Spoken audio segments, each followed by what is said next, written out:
experiences formed who you are today?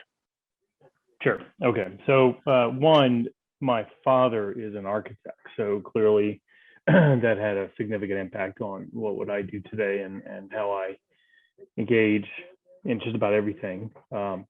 Beyond that, in terms of who I am out here in Arizona, I formed a pretty good bond with other peers in college, and a significant amount of us in my graduating class all moved to Arizona. So we made a trip out here to explore some Anasazi architecture. And just the West in general had a significant impact on the way I thought about design, thought about architecture, and a lifestyle in general. Did you become passionate and involved in design?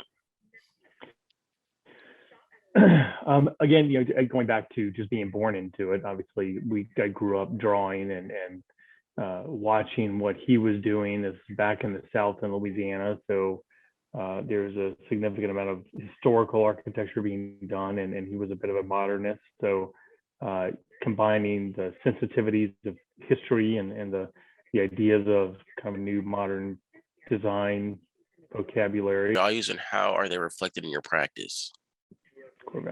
Yeah, so we have a design build company.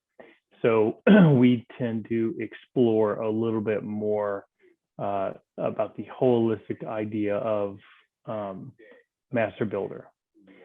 We go beyond what a typical architect embraces, because what we want to do is really see our things that we idealize and design come to fruition. And really the best way to do that is to follow the design intent through physical execution of that idea. What is your design process, or how's it started? Has it started? What is the process? So it varies per project. Obviously, we have a lot of different project types. We don't stick to one program.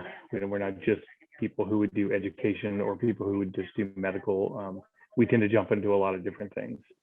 And so in each of those things, we start out by exploring our clients, what they do and what their values are. Make sure that we can form a good relationship with them to kind of jump into their shoes. And then we basically start to program. We really look at the idea that defining the design problem is critical to the process of architecture and building. And so it was said at one point that if you gave me an hour to save the world, I'd spend 59 minutes defining the problem and 1 minute solving it. Collaborate with other individuals to realize your impactful work. Yeah, we're actually we are so nimble at what we do because we are a design builder and an architect-led design build firm.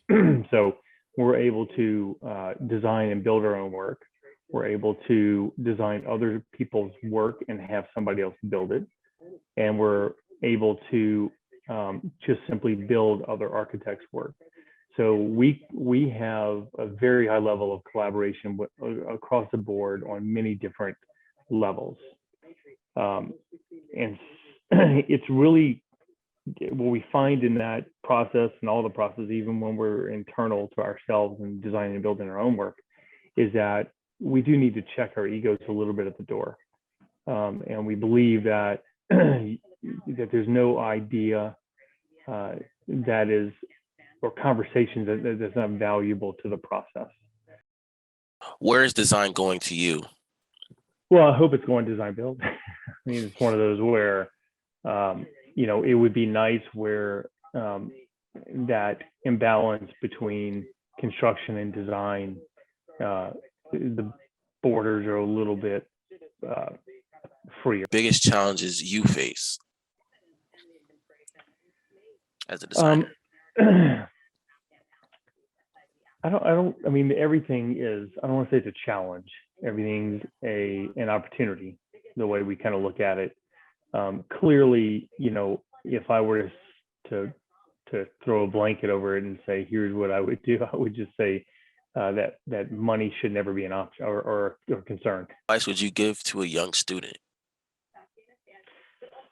Well, I would just say get out there. I mean, get out there and work for somebody and just dive in. You got to understand that architecture and building, it's not just a profession, it's a lifestyle.